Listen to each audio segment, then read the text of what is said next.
Alabama, I put it down, you know, gains of 31, 32, 34. Look at that. 6 plays of over 30 yards. You shredded Alabama. Yeah, that's a cool stat right there, man. Really is. What was your recollection of that game? Man, we lit their ass up. Beat them by double digits first time in, 20 years? Yeah. We were getting after them. You know, the victory play here in Tuscaloosa, very few guys go to Michigan and Alabama and get a win. What was that plane trip home like? Oh, it's the best, man. Yeah? It's the best. Playing Sweet Home Alabama on the drive home. Dixie Wonderland on the ride home. Yeah. I mean, just being able to go out of that game and experience what we experienced. I mean, it was a turning point for the Longhorns. Winning. What a dope introduction that was. Get hyped up, everyone. Jon Gruden is getting fired up about Quinn Ewers for good reason, of course. This is Sports Guy talking that you guys are watching and listening to.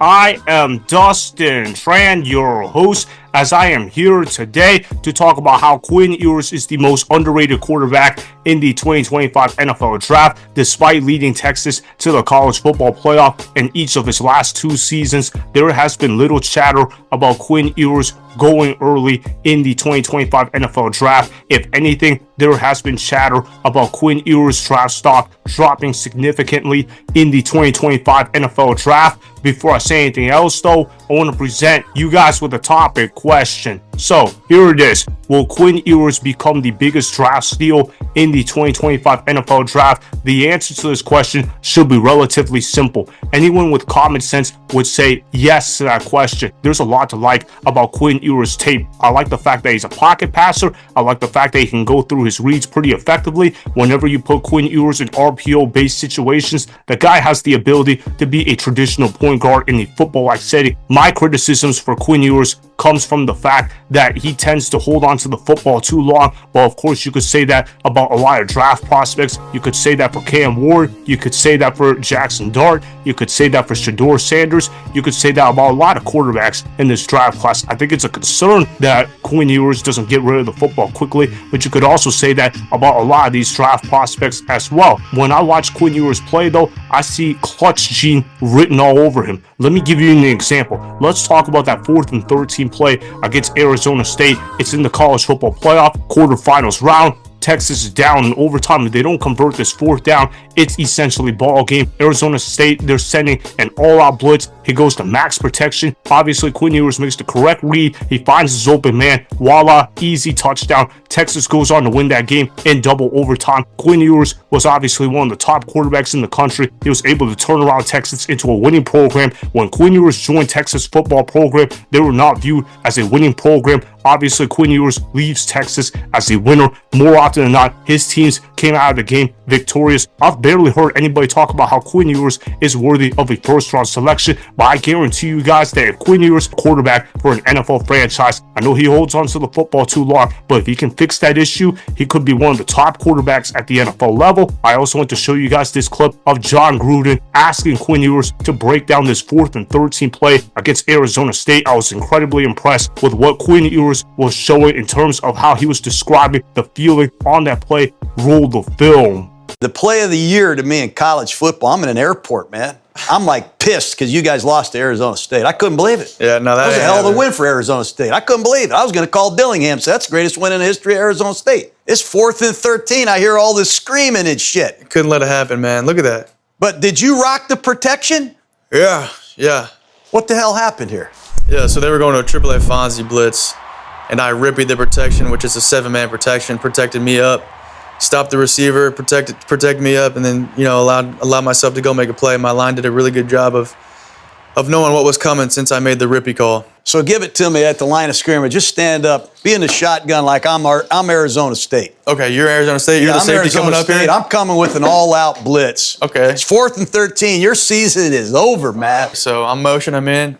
Oh shit! Hey, hold up. Hey, rippy. Center makes the check, and then I'm like, ready. And then I knew I drifted a little bit because the pressure's coming right here. And then all I got to do is give my guy a chance to go make a play. Thank you!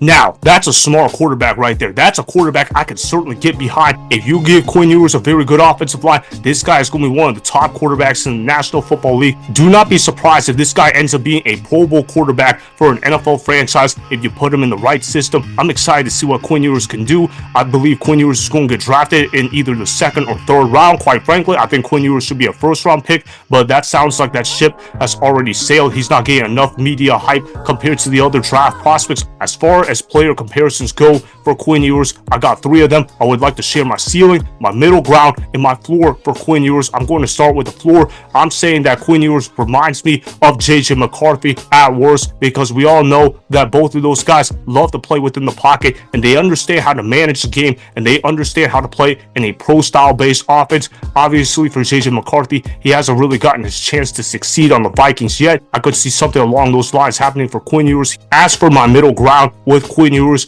I'm going with Derek Carr. Both of those guys are relying on good offensive lines in order to look really good, but if you give them a really good offensive line, then they can both look like Pro Bowl quarterbacks, and Derek Carr made multiple Pro Bowls as a starting quarterback. Ironically enough, it was under Jon Gruden. Obviously, we know that Jon Gruden had a strong relationship with Derek Carr, and it seems like Jon Gruden absolutely loves Quinn Ewers. He even called Quinn Ewers a future first-round draft pick. I think that's a little drastic for Jon Gruden to say that, but hey, I can't blame Jon Gruden for raving about Quinn Ewers. So obviously, I see the parallels between Quinn Ewers and Derek Carr, and my ceiling for Quinn Ewers is Jared Goff. I say that because Jared Goff is an extremely accurate quarterback. He's been able to flourish on both the Rams and Lions. He took the Rams to a Super Bowl. Obviously, he's turned around the Lions franchise as well. I could see Quinn Ewers absolutely being that guy. I believe Quinn Ewers is going to get drafted to a team like the Miami Dolphins, where they desperately need a backup quarterback. Zach Wilson is not going to cut it. If they're seriously going with Zach Wilson as the backup quarterback, then the Dolphins are absolutely screwed. We all know that Tua Tagovailoa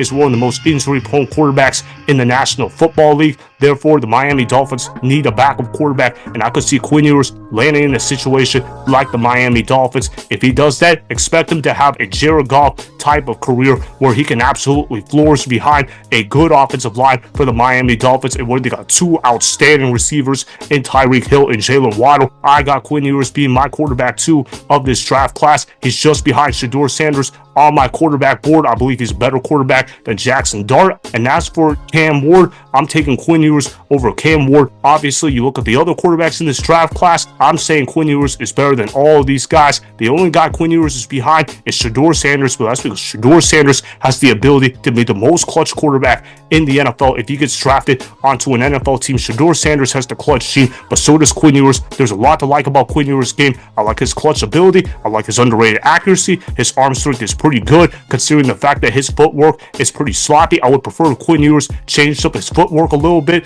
but if he was able to change it up, then I expect Quinn Ewers to be one of the better quarterbacks in the National Football League. It's really that simple. So that is why Quinn Ewers will be the biggest draft steal of the 2025 NFL Draft, as Quinn Ewers is my QB2 of this draft class. Remember, go ahead and subscribe to Sports Guy Talking, like the video, and please comment down below. If you guys do that, I'm going to shout you guys out in my Instagram story every Monday. That'll be for the @DustinNashTran Instagram account. Make sure to follow me on Instagram @DustinNashTran, and that's Sports Guy Talking.